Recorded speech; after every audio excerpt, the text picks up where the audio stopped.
Hello, अस्सलाम वालेकुम। मैं प्रोफेसर शमीम अहमद अपने यूट्यूब चैनल पर आप लोगों से मुखातिब हूँ। आज की बात में मैं बात करूँगा अगेन रिगार्डिंग अलीगढ़ मुस्लिम यूनिवर्सिटी। इवेंट सेमेस्टर तकरीबन ख़त्म हो गया है और इवेंट सेमेस्टर के एग्ज़ामिनेशन मई के पहले हफ्ते में शुरू हो जाएंगे। जैसा कि हम देखते आ रहे हैं, तकरीबन पिछले 50-60 साल से ये हो रहा है कि कानून तो हमारा कहता है कि लड़कों की एग्ज़ाम में अपीयर होने के लिए 75% अटेंडेंस होने का रिक्वायरमेंट है, लेकिन अनफॉर्चुनेटली इससे कभी भी सही स्पिरिट में इम्प्लीमेंट नहीं किया गया और हम बड़ी लंबी चौड़ी बातें करते हैं और कुछ फिर डिसिप्लिन की प्रॉब्लम्स भी क्रिएट होती हैं, लेकिन समझ में नहीं आ रहा कि इस तरफ क्यों ध्यान नहीं देते। पहली बात तो ये है, इन ऑलमोस्ट ऑल इंस्टीट्यूशंस के एजुकेशन इम्पार्ट करना या क्वालिटी एजुकेशन बच्चों को देना, नॉलेज देना, उस पर हमारा जोर नहीं है। हमारा ज़्यादा जोर है एग्ज़ामिनेशन लेना और एग्ज़ामिनेशन रिफॉर्म्स के ऊपर। जबकि आप एग्ज़ाम क्यों लेते हैं? आप एग्ज़ाम उस चीज़ का लेते हैं जो आपने उन्हें नॉलेज इम्पार्ट की कि उन्होंने उसे कितना कंज्यूम किया, कितना समझा, उस चीज़ का एग्ज़ाम लेते हैं। तो उधर तो आपका कोई ध्यान है नहीं कि पढ़ाई कैसी हो रही है, क्लासेस रेगुलरली होती है नहीं, टीचर्स आते हैं या नहीं, टीचर डिपार्टमेंट में बैठते हैं या नहीं, लेकिन एग्जामिनेशन का के ऊपर दौर है। खैर, ये सिर्फ अलीगढ़ मुस्लिम यूनिवर्सिटी का ही नहीं, सभी जगह बाय एंड लार्ज ऐसा है, लेकिन हमें और कोई कंसर्न नहीं, हमें अपने बारे में अपने को सुधारने की ज़रूरत है। अब आइए, आपने देखा होगा अभी 1-2 महीना पहले ये प्रॉब्लम शुरू हुई इंजीनियरिंग फैकल्टी से, जहाँ बीटेक के लड़के थे जिनका एक कैरियर है, अच्छे बच्चे आते हैं, कि कुछ लोगों का रिज़ल्ट रोक लिया गया और उनसे कह दिया, रिज़ल्ट रोकने का मतलब ये है कि वो इवेंट सेमेस्टर में प्रमोट नहीं होंगे। रीज़न ये दिया गया कि आपकी अटेंडेंस 40% से कम थी। लड़के उस पर के ऊपर स्ट्राइक पर चले गए, काफ़ी हंगामा हुआ, तरह तरह की धक्का मुक्की हुई, बदतमीजी हुई और बहुत सी बातें सामने आई। लड़कों का आर्गूमेंट था कि भाई 40%, व्हाई नॉट 20%? लिखा हुआ तो 75 है। जब आप 75 से नीचे आए हैं तो आर्बिट्रेरीली आपको किसने ये बताया, कहाँ से ये वही आई कि 40% is the cut off? Why not 20%? Why not 10%? तो ये बात बनती नहीं। या तो आप इसे सेशन शुरू होने से पहले डिक्लेयर करते, लेकिन सडनली आप ये कहें कि 40% कट ऑफ है, वो बात चलने वाली नहीं थी। अब आगे आइए, रिसेंटली लॉ फैकल्टी में बड़ा भारी बवंडर मचा है इसी मामले पर कि एग्ज़ाम इवेंट सेमेस्टर के करीब आ गए, पढ़ाई ख़त्म होने को है, और अब आप कह रहे हैं कि आपका ऑड सेमेस्टर का यानी फर्स्ट थर्ड सेमेस्टर्स का रिज़ल्ट आउट नहीं किया जाएगा, लिहाजा आप एग्ज़ाम में नहीं बैठ सकते चूँकि आपकी अटेंडेंस शॉर्ट थी। वहाँ भी वही हुआ, फैकल्टी बंद कर दी गई, डीन साहब और चेयरमैन को वहाँ छोड़ के भागना तक पड़ा, पुलिस तक का इंटरवेंशन हुई, क्या क्या हुआ। ये सब क्यों हो रहा है? ऐसा होना ये चाहिए कि जैसे ही जुलाई में सेशन शुरू होता है, हर एक क्लास में आप सर्कुलेट करिए, उनके पेरेंट्स को भेजिए, और सबका ईमेल एड्रेस हर बच्चे का आपके पास पूरा डिटेल्स होनी चाहिए।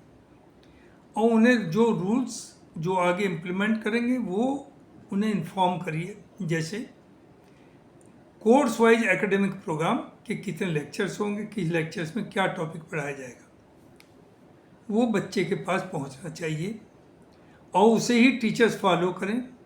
अगर 60 लेक्चर्स का आपने शेड्यूल बनाया है एक सेमेस्टर में, तो ये सोच के 60 का बनाइए कि कम से कम 65 लेक्चर्स आपको अवेलेबल होंगे, जिसमें 60 में आप ख़त्म करेंगे, 5 लेक्चर्स में उनकी डिफ़िकल्टी वगैरह डिस्कस कर सकें।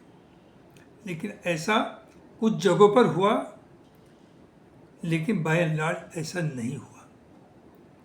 उसी तरह से अटेंडेंस का सबको इन राइटिंग उनसे वो भी लीजिए एक प्रॉमिस कि दे विल फॉलो 75% अटेंडेंस में कोई रिलैक्सेशन।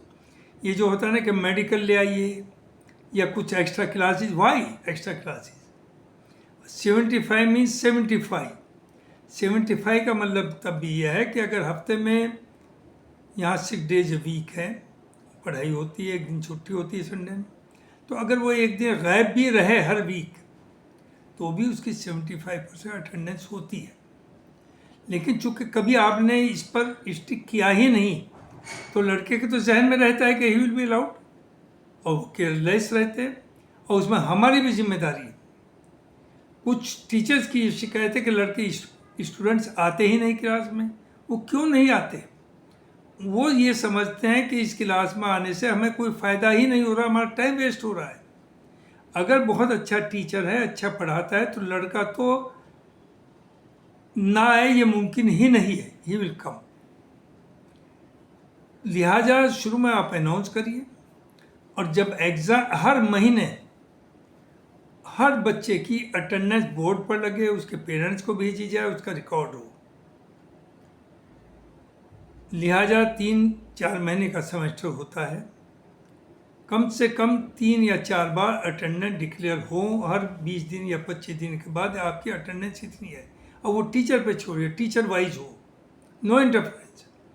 और डिपार्टमेंट के ऊपर ये छोड़िए कि वो अटेंडेंस का रिकॉर्ड रखे, उसकी कॉपी सिर्फ डीन और कंट्रोलर को भेजे। It should not be centralize, leave it to the teachers. लेकिन हर महीने का वो कंप्यूटराइज होगा, उसमें हेरा फेरी नहीं होगी। और उसके बाद एग्ज़ाम में अगर 75 से पर उसकी 69.9% भी है, सॉरी 74.9% भी है, तो he should not be allowed to appear in the examination.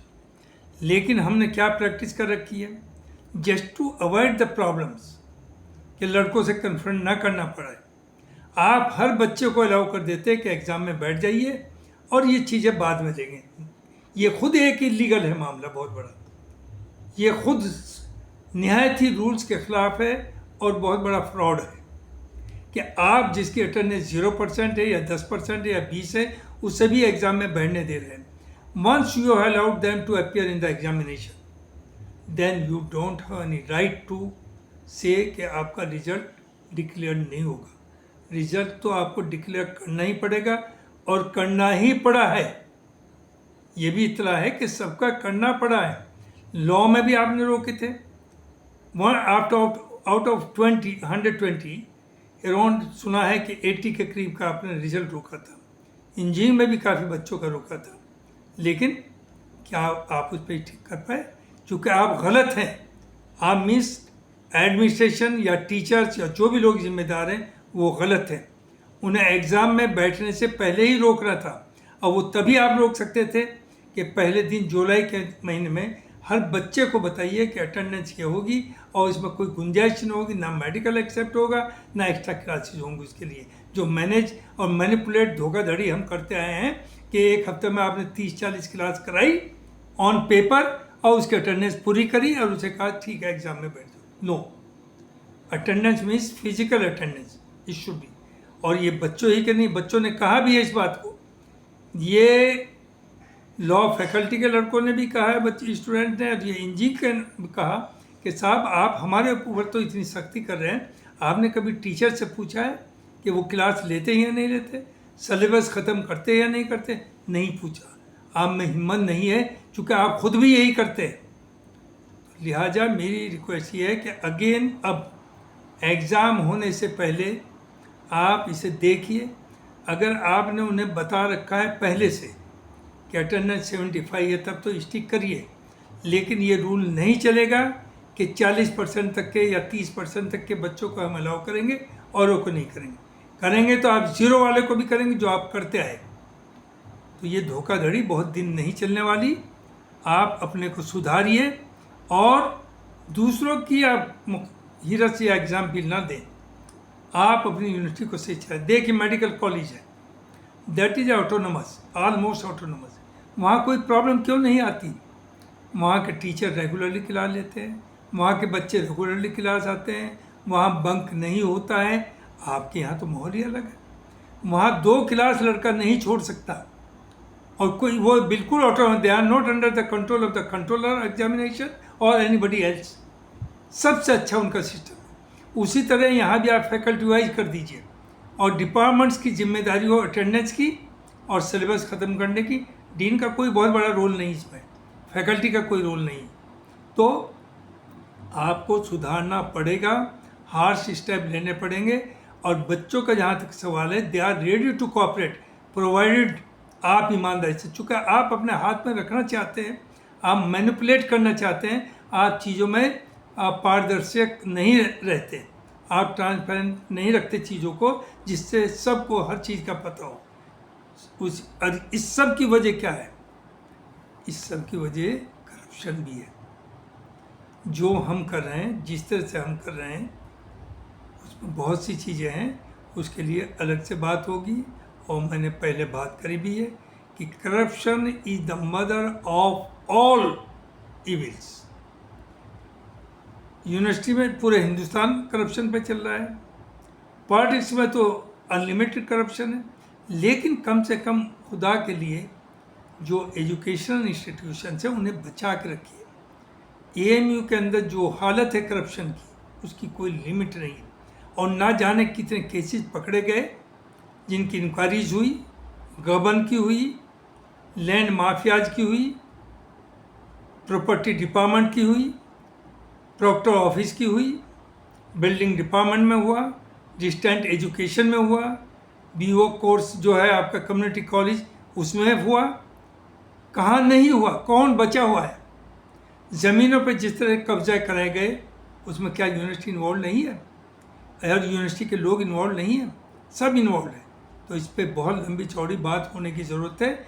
और पूरी कम्युनिटी, जो भी अलीगढ़ यूनिवर्सिटी के वेल विशर्स हैं, जो यहाँ के एडमिनिस्ट्रेशन है, जो यहाँ के टीचर्स हैं, स्टूडेंट्स हैं, उन्हें सबको बैठ कर के सोचना पड़ेगा कि हम किस डायरेक्शन में जा रहे हैं और किस डायरेक्शन में हमें जाना चाहिए।